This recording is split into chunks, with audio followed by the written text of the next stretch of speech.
Bonjour à tous, aujourd'hui petit exercice sur les complexes avec une équation à résoudre, z puissance n égale z bar, et on va prendre n un entier naturel non nul.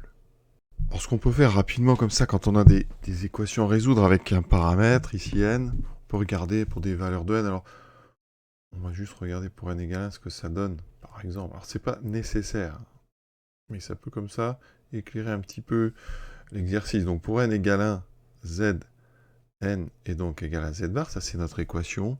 Alors quand un complexe est égal à son conjugué, ça me permet de vous rappeler, ça veut dire tout simplement que z est un réel. D'accord? Alors on peut dire ça formellement, z appartient donc à R. Ça, il n'y a pas besoin évidemment de démontrer. Alors on peut le démontrer, hein. J'ai des petits rappels comme ça sur les complexes, ça ferait x plus y égale x moins y bar, si vous prenez des expressions donc algébriques, vous voyez bien qu'ici, quand on met tout du même côté, il reste 2y égale à 0, et donc y est égal à 0. Et vous voyez bien qu'on retrouve que z est un réel.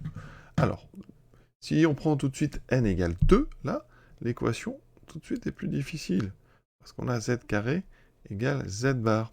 Alors, comment faire pour ça? On pourrait avoir l'idée de se dire, je vais essayer de travailler en algébrique. En algébrique, ça me donnerait x plus y. 2 est égal à x moins y. Et là, d'un seul coup, c'est plus difficile, parce qu'il faut d'abord développer. Donc ça fait x2 plus 2yxy moins y2. Et là, tout de suite, c'est un petit peu plus compliqué. Alors, on va quand même essayer. Ici, ça fait donc x2 moins y2. On va prendre la partie réelle à gauche qui doit être égale à la partie réelle de droite, donc égale à x. Et à gauche, on a donc 2xy est donc égal à moins y. Alors, qu'est-ce qu'on en déduit? Donc à gauche, la deuxième ligne, je mets tout à gauche, ça fait donc 2x, alors je factorise par y, ça fait 2x plus 1, y est égal à 0. D'accord?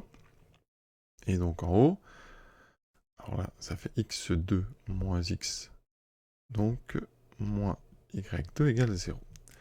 Alors, tout de suite, vous voyez, là, on va rentrer dans des calculs qui sont pas forcément très très compliqués, mais le souci, c'est que ça, c'est pour n égale 2. Si on doit faire n égale 3, etc., vous voyez qu'on est en fait dans une sorte d'impasse. Ça, cette gestion algébrique des choses, eh bien, elle ne nous mènera pas bien loin. Donc, on va essayer, évidemment, tout de suite de raisonner autrement. Alors ça, c'est le réflexe quand vous voyez des puissances ici. Eh bien, l'idée, c'est quand même d'essayer d'utiliser au maximum les formes exponentielles et la formule de Moivre. La formule de Moivre, c'est cette fameuse formule qui dit que EIθ puissance n, c'est en fait EI nθ. Et ça, c'est pratique parce que ça va permettre souvent d'enlever des puissances. En fait, on complique l'argument, on le multiplie par n, mais les puissances ont disparu. Donc c'est beaucoup plus intuitivement intéressant de faire ça. Donc on va arrêter la gestion algébrique dès qu'on voit des puissances. On essaye d'abord une gestion exponentielle des choses. Alors je vais quand même terminer le petit raisonnement, parce que j'aime pas laisser les choses comme ça. Donc ici, la dernière ligne, c'est un produit nul. Donc soit y égale à 0, ou x égale à moins 1,5. Donc ça se gère, hein, on est d'accord. Mais vous imaginez bien, quand on va mettre un cube, il y aura beaucoup plus de termes. Là, on s'en sortira pas. Alors, premier cas, donc ici, on va tester donc y égale 0. Donc, qu'est-ce que nous apporte y égale 0 dans la deuxième ligne? Ça nous dit que x2 moins y est donc égal à 0. Donc, on factorise par x. Voilà. Donc, j'ai deux couples possibles. Donc, en complexe, j'ai x égale 1, ou ici, z égale 0. Effectivement, c'est bien deux solutions. Et ensuite, avec le x égale moins 1 demi. Alors, si x égale moins 1 demi, donc au carré, ça fait 1 quart, plus 1 demi, égale y2. Donc, y2, c'est 3 quarts.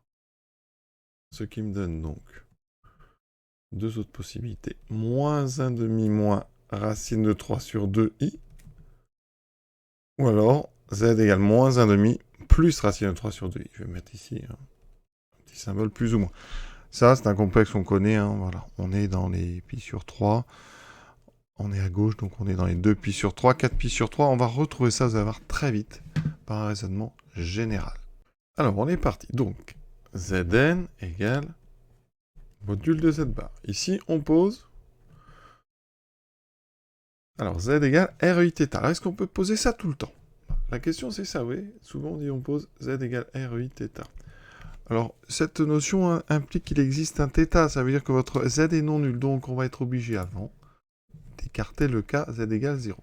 Donc, ici, premier cas. Donc, z égale 0 est évidemment solution. C'est ce qu'on appelle donc une solution évidente. D'accord? Donc, il ne faudra pas l'oublier. Maintenant, si z est non nul, alors z peut s'écrire REI θ, avec un R strictement positif et un θ réel. R strictement positif, θ réel. Je mets ça dans l'équation. Ça veut dire que Zn égale Z bar. Ça équivaut donc à REI θ puissance n égale donc Z bar. Alors, ça c'est intéressant aussi.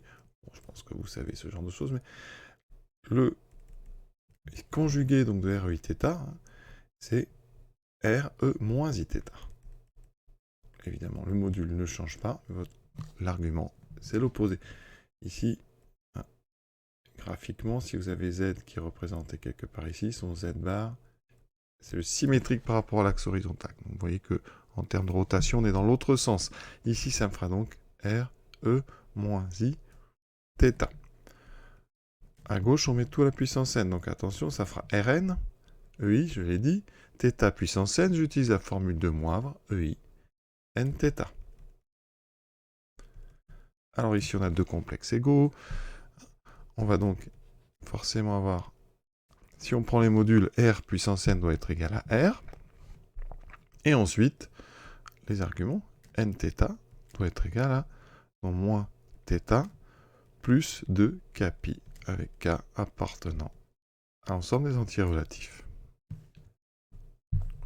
Alors, R puissance n égale R. Donc faites attention. On va donc tout mettre à gauche. Rn moins R égale 0. Ici, on met moins θ à gauche. Donc ça, on factorise. Ça fait n plus 1 θ égale donc 2 kpi. Toujours k appartenant... Alors je vais le mettre dessous, ça me gagnera un petit peu de place.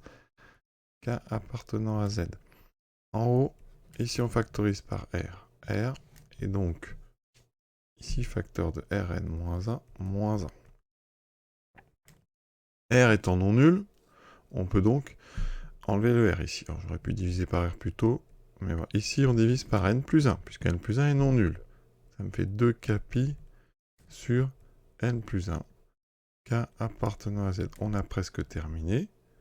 On obtient ici un réel à la puissance N moins 1 qui est égal à 1. Et en même temps, θ vaut 2 kpi sur N plus 1. K appartenant à Z. Et là, il faut faire attention. R puissance N moins 1 égale à 1. R est un réel strictement positif. D'accord? Alors ici, il y a deux cas. Si N est égal à 1, d'accord? Ça veut dire qu'ici, on a R puissance 0. Et R puissance 0, ça vaut toujours 1. Donc ici, cette information, ça fera 1 égale 1. Donc, il n'y a pas de condition sur le module. On a juste donc θ qui est égal à 2 kpi sur n plus 1. D'accord? K appartenant à Z. On va regarder ce que ça donne. Ensuite, si n est différent de 1, eh bien, ça me fait R donc à une puissance supérieure ou égale à 1 en puissance, mais ça veut dire que R est égal à 1. Et donc θ vaut 2 kpi sur n plus 1, k appartenant à Z. Alors ici, ce n différent de 1, il y a une deuxième version de cette question. On pourrait prendre n différent d'un. On va prendre n supérieur ou égal à 2. Et si on vous demande de résoudre Zn égale Z bar, ça va un petit peu plus vite. Parce que, c'est souvent ce qu'on peut faire en colle pour gagner un petit peu de temps, c'est qu'ici, eh bien, si on a Z puissance n égale Z bar, ça veut dire que module de Z puissance n égale module de Z bar, et donc module de Z puissance n égale module de Z bar, on sait que c'est module de Z.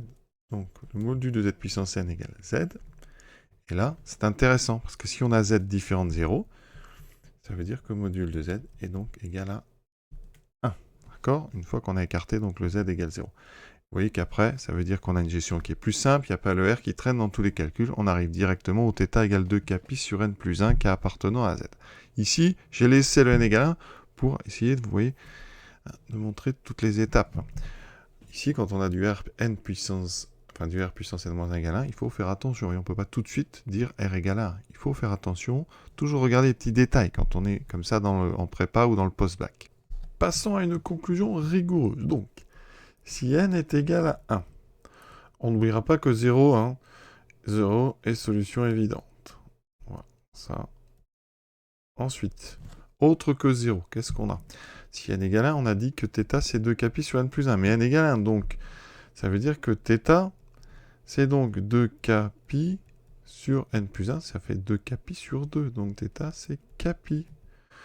Et k appartenant à z. Alors kpi, ça tombe où ça?